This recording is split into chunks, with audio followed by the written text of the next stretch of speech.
Hey everybody, welcome to Crafting Therapy. Today it is going to be a fun video and tutorial. Today we are going to cover the inside panels of my Rustic North Pole workshop journal. As you can see, we've done the outside. I don't think I'm going to add too much more to the outside. I do have a little keyhole here, my title plate here, and this is actually from ribbon. I just cut that out and put that in to be my title for Christmas.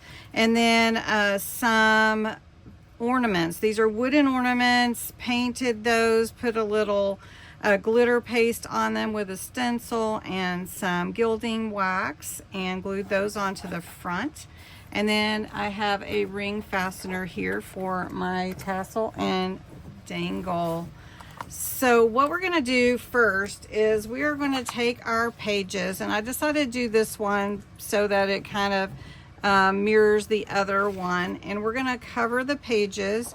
And then we're not going to put anything here yet because we're doing the hidden spine, and so that linen book cloth will kind of overlap a little bit onto our internal panel.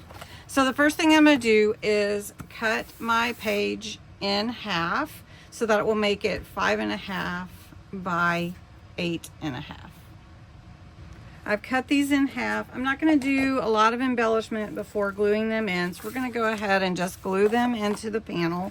I want to make sure that I'm a little 1/4 of an inch or so from the edge here, and then also on this side. Again, this will all be covered, so even if like this is coming up a little bit, even though that will be glued down and covered up. So we're going to do all over the back of this piece of cardstock, and we're going to put that onto this front panel right here, and you can see it nicely covers up the brads that are behind there, and that's part of our goal besides the beauty of it, right? So, and we may put some lace here, but I'm going to wait to do that. I'm not going to do that in this video. All right. So then we're going to do the same thing on this side. Then we're going to add the metal book corners and the 2-hole closure, which is a really fun way to closure for your junk journal that I learned from Kathy at Raven Vintage. So I want to make sure I'm lining this up good. So it's about the same. So I may put some lace on the inside here. That's what I'm leaning towards. Like something like this. So that it kind of peeks out like that. Yeah, I think I'm going to do that. All right. But it's going to be on the inside, so I want to put my metal book corners on first, and then we're going to do the 2-hole closure. Okay, so if you haven't done metal book corners before, you can get them a lot of different places really inexpensively. I know Temu sells them. I don't know if you can get them as inexpensive right now. I did put an order in recently and there was no tariff charge on it, so you might check it if you like Temu. Otherwise, Amazon sells them. Oh, Earthquake Gracie. All right, so you open up your metal book corner, and I use needle nose pliers. Between Earthquake Gracie and myself, we've been jarring the camera, so we started over. Okay, metal book corner, I use needle nose pliers and I open them up. These are really, really fun. And then I just put a little bit of glue on the corner. You don't have to, but I just do that just to kind of make sure that it's staying. And also check the inside, make sure nothing is missing underneath there. And I always just kind of push a little bit on the edges to make sure I get it all in and crimp it. And these are just really professional looking when you do your journal.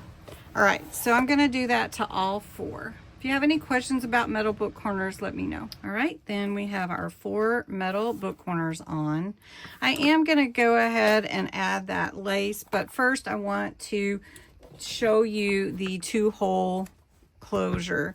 So we're going to put 2 holes through the whole book and the back cover, and then that brings our ribbon around so we can tie a pretty bow. And I'm going to use this white offray ribbon. It's a sheer ribbon that'll look really pretty with this, so we're going to do that. All right, so first you have to decide where you want your 2 holes, and then we're going to put some eyelets in there, and that will help, you know, not fray and everything. Okay, so first I just want to decide where I want them, and I'm looking here. I'm going to show you. I have some nice checks on here, which makes it really nice, and I want it to be about right here above the little elf's head. So I'm not even going to mark this one. I'm just looking right here. So I want it to be probably these 2, I think these 2 little checks, these green checks right here. So then I have my 2 holes in here. Okay, I did have to grab a couple of different ones because of the thickness here, but that looks really nice. And so then you just take your ribbon, whatever you're going to use, and what you're going to do is you're going to end up weaving this through both of these holes. So on the inside here, your ribbon will feed through both holes. So we're going to grab this edge also. You probably hear Hondo. I'm sure that is fun noise to hear. Okay, so then we've got that. And we're going to pull this one around to the front so you can see how that looks on the inside. And then you're going to pull this. And I wanted a real frilly, thin ribbon, sheer, I guess. And that is going to just be like that. So I'm going to find a place to add the key so that you can get into Santa can get into your house. So we'll probably put the key back here somewhere. We'll see, but I am going to put a key. I may put it on this chain. Like, this is what I was thinking. Let me show you. So my thought was for the back ribbon, I would weave this through, and then the front would be here, and then it would dangle actually in the back. So anytime I had to open it, it would dangle in the back like this. But I haven't decided if I really want to do that. If I do, then I'm going to need to tie it on there so it doesn't come off. Otherwise, I may hang it like on a hook or something. Put like a little tiny hook or something there and let it dangle on the back. So anyway, the other thing that we were going to do was take this cloth lace, and we're going to go ahead and put that on now that we have our book corners on. So I'm going to go ahead and cut that a little bit longer, and then we'll just put this on this side, and we will be done with the internal covers for today. So I hope you enjoyed this video, that you'll get some inspiration to do your own journal, some different ways to do your closure. That is a really fun way. And I love that I learned that from Kathy, because it's just a beautiful way to close your journal. All right, well, thanks so much for watching, and have a wonderful day, and I will talk to you again soon.